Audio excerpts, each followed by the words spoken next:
Hello friends, welcome back to our channel. So ఈరోజు మన recipe వచ్చేసి బెండకాయ కర్రీ, అలాగే జొన్న రొట్టె చేసి చూపిస్తున్నానండి. సో నేను కూడా జొన్న రొట్టె చేయడం కొత్తగానే నేర్చుకున్నాను అనమాట. సో నేను ఎలా చేస్తానో అది మీతో షేర్ చేయాలనుకుంటున్నాను, ఓకేనా. సో ముందుగా మనం బెండకాయ కర్రీ చేసేద్దాం, ఓకేనా. సో ఒక 2.5 టేబుల్ స్పూన్ ఆయిల్ అయితే యాడ్ చేసుకున్నాను. ఓకే అండి. సో ఇక్కడ ఆయిల్ హీట్ అయిపోయిన తర్వాత ఇందులో సన్నగా కట్ చేసి పెట్టుకున్న ఒక 2 చిన్న ఆనియన్స్ అయితే తీసుకొని ఇలా కట్ చేసుకున్నాను అనమాట. ఇవి యాడ్ చేసుకోవాలి.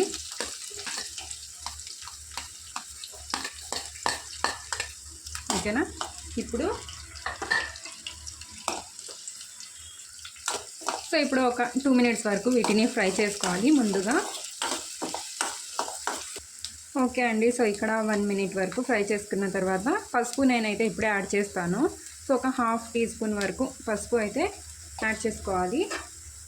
పసుపు యాడ్ చేసుకున్న తర్వాత ఆనియన్స్ మంచి కలర్లో వచ్చేంత వరకు ఫ్రై చేసుకోవాలి. మంచి కలర్ అంటే గోల్డెన్ బ్రౌన్ కలర్లో వచ్చేంత వరకు బాగా ఫ్రై చేసుకోవాలి. ఓకే అండి. సో ఇక్కడ చూస్తున్నారా, ఆనియన్స్ అయితే కొద్దిగా కలర్ చేంజ్ అయిపోయాయి కదా. ఇప్పుడు ఇందులో అల్లం వెల్లుల్లి పేస్ట్ 1 టేబుల్ స్పూన్ యాడ్ చేసుకొని పచ్చి వాసన పోయేంత వరకు ఫ్రై చేసుకోవాలి. ఓకే అండి. సో మనం కర్రీ చేసుకునే కన్నా ముందు బెండకాయలను ఇలా పెనం పైన ఆయిల్ లేకుండా ఫ్రై చేసుకుంటే కర్రీ చాలా బాగుంటుందండి. అలాగే జిగురు కూడా లేకుండా ఉంటుంది. సో బెండకాయ కర్రీ ఇలా చేసుకోకుండా డైరెక్ట్గా చేసేసామనుకోండి, ఎక్కువ జిగురుగా ఉంటుందన్నమాట. సో కర్రీ కన్నా ముందు బెండకాయలను కట్ చేసి ఇలా ఫ్రై చేసుకున్నాం అనుకోండి, ఆయిల్ లేకుండా, మనం కర్రీ చేసిన తర్వాత కూడా జిగురు లేకుండా, అలాగే టేస్ట్ కూడా చాలా బాగుంటుంది, ఓకేనా. ఓకే అండి. సో ఇలా బాగా ఫ్రై అయిన తర్వాత ఇప్పుడు టమాటా పండ్లు అండి, ఒక 3 టమాటా పండ్లు అయితే యాడ్ చేస్తున్నాను, మీడియం సైజు. ఇప్పుడు ఈ టమాటా పళ్ళు బాగా మెత్తగా అయ్యేంత వరకు ఫ్రై చేసుకోవాలి. సో లిడ్ పెట్టేస్తే తొందరగా సాఫ్ట్గా అయిపోతాయండి, చాలా తొందరగా క్విక్గా కుక్ అయిపోతాయి అన్నమాట, ఓకేనా. సో ప్లేట్ పెట్టేద్దాం. ఓకే అండి. సో తీసి చూద్దాం. ఇప్పుడు ఫ్లేమ్ని అడ్జస్ట్ చేసుకుంటూ కుక్ చేసుకోండి, ఓకేనా.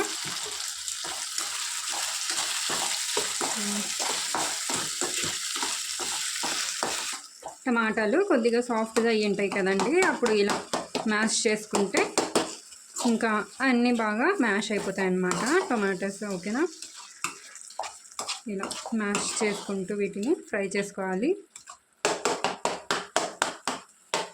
లేదంటే పిల్లలు తీసి పాడేస్తారు కదా తినేటప్పుడు.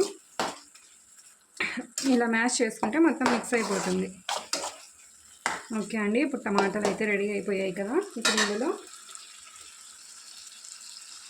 మనం ఫ్రై చేసి పెట్టుకున్న బెండకాయలను యాడ్ చేసుకోవాలి. ఇలా ఇక్కడ నేను 1/2 కేజీ బెండకాయలు తీసుకున్నానండి. సో ఇలా సన్నగా కట్ చేసుకున్నాను అనమాట. మీరు ఎంత తీసుకుంటారో అండ్ సైజ్ కూడా మీ ఇష్టం అండి, మీరు ఎలా అయినా కట్ చేసుకోవచ్చు, ఓకేనా.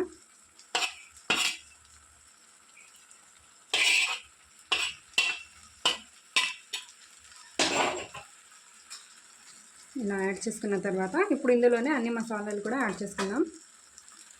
ముందుగా ఉప్పు, సో ఒక 1/2 టీ స్పూన్ వేస్తున్నానండి, మళ్ళీ తక్కువ అనిపిస్తే మళ్ళీ యాడ్ చేసుకోవచ్చు. అలాగే కారానికి తగ్గట్టు, అంటే మీ ఇంట్లో ఎంత కారం తింటారో దాని అకార్డింగ్ నేనైతే ఇక్కడ 1.5 టీ స్పూన్ యాడ్ చేస్తున్నాను, ఎందుకంటే ఈ కారం ఎక్కువ స్పైసీగా లేదండి. సో చూస్తుంటేనే తెలుస్తుంది కదా. ఒక 1/2 టీ స్పూన్ ధనియాల పొడి, సో ఒక 2 లేదా 3 టీ స్పూన్ల వరకు అండి, టేబుల్ స్పూన్ కాదు, టీ స్పూన్ల వరకు ఎండు కొబ్బరి పొడి, ఓకేనా. సో ఇప్పుడు ఇవన్నీ వేసుకున్న తర్వాత ఒకసారి బాగా మిక్స్ చేసుకోవాలి. అండ్ ఫ్లేమ్ని లో ఫ్లేమ్లోనే పెట్టండి, లేదంటే మొత్తం మాడిపోతుంది, ఓకేనా. సో ఇలా మొత్తం బాగా మిక్స్ చేసుకోవాలి. ఓకే అండి. సో 1 మినిట్ పాటు మిక్స్ చేసుకున్న తర్వాత ఇప్పుడు ఇందులో వాటర్ యాడ్ చేసుకోవాలి. సో ఇక్కడ ఒక పావు కప్పు లేదా ఒక ముప్పావు కప్పు వాటర్ అయితే యాడ్ చేశాను. లేదా మీకు కర్రీ కావాలనుకుంటే, గ్రేవీ కావాలనుకుంటే కొద్దిగా ఎక్కువ కూడా యాడ్ చేసుకోవచ్చు. ఇప్పుడు ఈ వాటర్ మొత్తం ఇంకిపోయేంత వరకు కుక్ చేసుకోవాలి. ఈ వాటర్లోనే బెండకాయలు కూడా మొత్తం బాగా సాఫ్ట్గా కుక్ అయిపోతాయి. ఫ్లేమ్ని మీడియం ఫ్లేమ్లో పెట్టుకోవాలండి. సో మిక్స్ చేసుకొని ఫ్లేమ్ని మీడియం ఫ్లేమ్లో పెట్టేసి ఇంకా లిడ్ పెట్టేయాలి. మధ్య మధ్యలో తీసి మిక్స్ చేస్తూ ఉండాలి. ఓకేనా? ఓకే అండి. సో ఇక్కడ చూడండి, ఇలా ఇందులో ఉన్న వాటర్ మొత్తం ఇంకిపోయింది కదా. సో ఇప్పుడు ఇందులో లాస్ట్ ఒక half teaspoon garam masala వేసుకొని 1 మినిట్ వరకు ఇలానే లిడ్ పెట్టకుండా పెట్టేయాలండి. సో ఇలా మిక్స్ చేసుకొని బాగా 1 మినిట్ వరకు లిడ్ పెట్టకుండా లో ఫ్లేమ్లో పెట్టి గ్యాస్ స్టవ్ ఆఫ్ చేసుకుంటే ఈజీగా సింపుల్గా ఏ మసాలాలు లేకుండా, అంటే ఎక్స్ట్రా మసాలాలు గ్రైండ్ చేసుకునే పని లేకుండా బెండకాయ కర్రీ రెడీ అయిపోతుంది. ఓకేనా? సో నెక్స్ట్ నేను జొన్న రొట్టె ఎలా చేస్తానో అది చూపిస్తాను. ఓకేనా? సో మన బెండకాయ కర్రీ అయితే రెడీ అయిపోయింది కదా. ఓకే అండి. సో అలాగా కొత్తగా జొన్న రొట్టెలు చేసే వాళ్ళ కోసం కొన్ని టిప్స్ అండి. సో ఇదైతే నేను రెడీమేడ్ జొన్న పిండే తీసుకున్నాను. అంటే జొన్నలు తీసుకొని ఇది గిన్నెలో పట్టించింది అయితే కాదనమాట, రెడీమేడ్గానే తీసుకున్నాను. ఇప్పుడు ముందుగా రెడీమేడ్ కాబట్టి జల్లించుకోవాలి. జల్లించుకుంటేనే బాగా పర్ఫెక్ట్గా వస్తాయండి. లేదంటే మొత్తం ఒక్కోసారి పొట్టు పొట్టు ఉంటుందన్నమాట పిండిలో. బాగా మొత్తం మనకు ఎంత పిండి కావాలో అంత తీసుకొని జల్లించుకోవాలి ముందుగా. సో ఇక్కడ చూడండి, 1 కప్పు పిండి అయితే తీసుకున్నాను నేను జల్లించుకోవడానికి. ఇది మొత్తం పొట్టేనండి. సో మనం డైరెక్ట్గా వేసుకొని రొట్టె చేసుకోవాలనుకుంటే కనుక అస్సలు రాదు, మన లాంటి బిగినర్స్కి అయితే కనుక. ఓకేనా? ఇంకా ఎరిగిపోతూ ఉంటుంది, ఇంకా అంతే. ఇంట్రెస్ట్ కూడా పోతుంది. సో అని ఇంకో విషయం అండి, సో ఇలా పేపర్ వేసుకొని ఆ తర్వాత మీరు రొట్టెలు చేసుకోండి. లేదంటే మొత్తం కిచెన్ కౌంటర్ మొత్తం పిండి అయిపోతుందన్నమాట. అండ్ ఇంకోటి వచ్చేసి నేను ఇలా బౌల్లో పిండి డో అనేది మిక్స్ చేసుకుంటున్నానండి. కొంతమంది ఇలా రొట్టెలు చేస్తారు కదా, డైరెక్ట్గా దీని మీదనే పిండి అనేది కలుపుకుంటారు. బట్ నాకైతే ఇందులో కలుపుకొని చేస్తేనే కంఫర్టబుల్గా ఉంటుంది, అలాగే చాలా ఈజీ కూడా అనిపిస్తుంది. సో నేను ఇంకొంచెం పిండి అయితే యాడ్ చేసుకున్నాను. ఓకే అండి. సో ఇంత పిండి అయితే తీసుకున్నాను నేను. ఓకేనా? ఇప్పుడు ఇందులో సో కొత్తగా నేర్చుకునే వాళ్ళు ఎప్పుడైనా సరే హాట్ వాటర్తోనే పిండి అనేది మిక్స్ చేసుకోండి. అప్పుడే రొట్టెలు కూడా చాలా సాఫ్ట్గా అలాగే విరగకుండా వస్తాయన్నమాట. ఓకేనా? ఇప్పుడు ఇందులో నేను ఏ ఉప్పు కానీ ఏం యాడ్ చేయలేదు.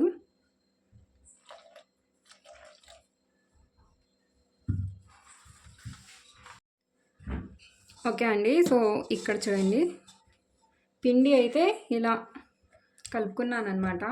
సో నేను వీడియో చేస్తున్నప్పుడు కాల్ అయితే వచ్చింది, అందుకనే ఇంకా మాటల్లో వాటర్ యాడ్ చేశాను కదా, అలాగే వదిలిపెట్టి వెళ్ళడానికి రాదు కదా, కాబట్టి మిక్స్ అయితే చేసుకున్నాను. సో పిండి చూడండి, దీని కన్సిస్టెన్సీ అయితే ఇలా ఉంది కదా. ఇప్పుడు మనం ఇది ఇంకా పిండి హార్డ్గానే ఉందండి, బట్ మనకు ఇలానే చేస్తే రొట్టెలు అయితే అస్సలు సరిగ్గా రావు. ఇప్పుడు సో రొట్టె ఎంత కావాలనుకుంటున్నామో అంత బాల్స్ చేసి నేను పెట్టుకుంటాను.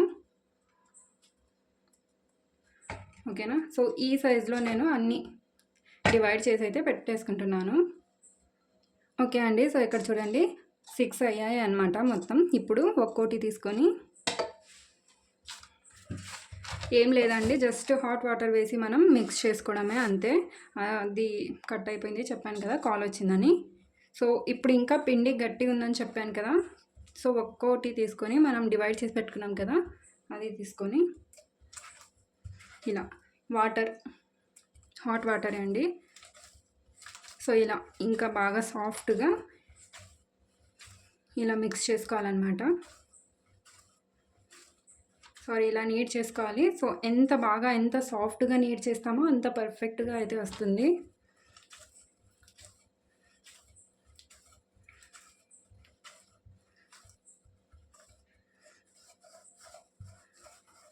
సో ఇలా ఓకే అండి, ఇలా చేసుకున్నాం కదా. ఇప్పుడు ఇది డ్రై పిండి ఇలా చల్లుకొని సో ఇలా స్లోగా టర్న్ చేసుకుంటూ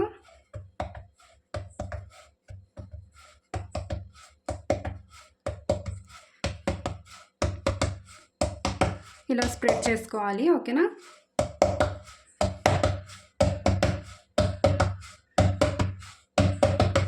సో ఇప్పుడు ఇలా మనం అన్నప్పుడు మొత్తం పిండి ఎగురుతుంది కదా, ఈ పేపర్ మీద పడుతుంది. అది మాత్రం చాలా బెనిఫిట్ అండి, యూస్ఫుల్ అనమాట. ఇది తీసుకెళ్ళి మనం డస్టింగ్ చేసేస్తే అయిపోతుంది. అండ్ అలాగే నేను ఇక్కడ పెనం అయితే వేడవడానికి పెట్టేశాను. సో చూపిస్తాం. సో కనిపిస్తుందా, ఇక్కడ పెనం అయితే పెట్టేశాను అనమాట వేడవ్వడానికి.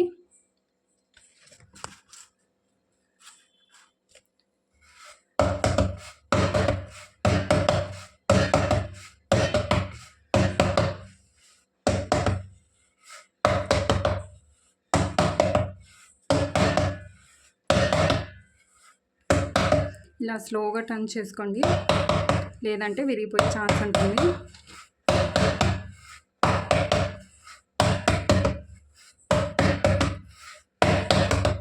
చేస్తూ ఉంటే ఈజీ అండి, బట్ నేను కూడా బిగినరే కదా, కాబట్టి చాలా కేర్ తీసుకొని చేస్తానన్నమాట.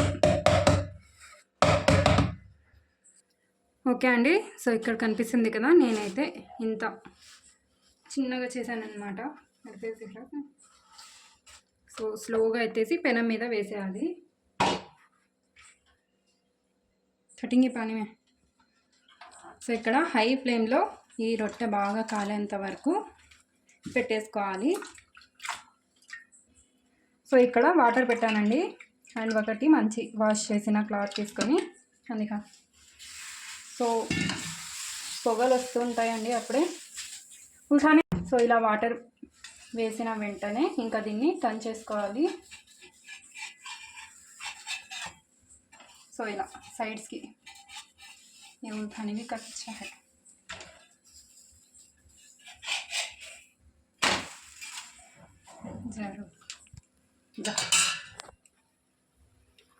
సో ఇక్కడ చూసారు కదా, ఇలా టర్న్ చేసుకొని ఇప్పుడు బ్యాక్ సైడ్ కూడా బాగా కాల్చుకోవాలి. సో అంతేనండి, ఇంకా మిగిలినవి కూడా సేమ్ ప్రాసెస్లో చేసేయాలన్నమాట. ఓకేనా. ఇంకా ఇది ఇప్పుడే టర్న్ చేయకూడదండి, పచ్చిగానే ఉంటుంది. సో నేనైతే ఫ్లేమ్ని హైలోనే పెట్టాను. సో చూసారా, ఇంకా జస్ట్ ఇలా టచ్ చేయగానే వచ్చేస్తుంది అన్నమాట.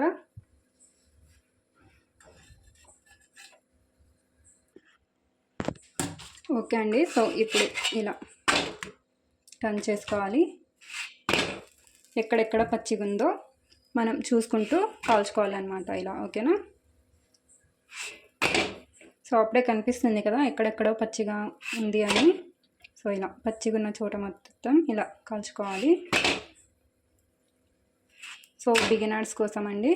సో నేను కూడా ఇప్పుడే నేర్చుకున్నాను అనమాట. సో నాకు యూజ్ అయిన టిప్స్ అయితే మీతో షేర్ చేసుకున్నాను. ఓకేనా. సో నెక్స్ట్ వీడియోలో మళ్ళీ కలుద్దామండి. అంతవరకు take care and bye. So మన రొట్టె అయితే రెడీ అయిపోయింది.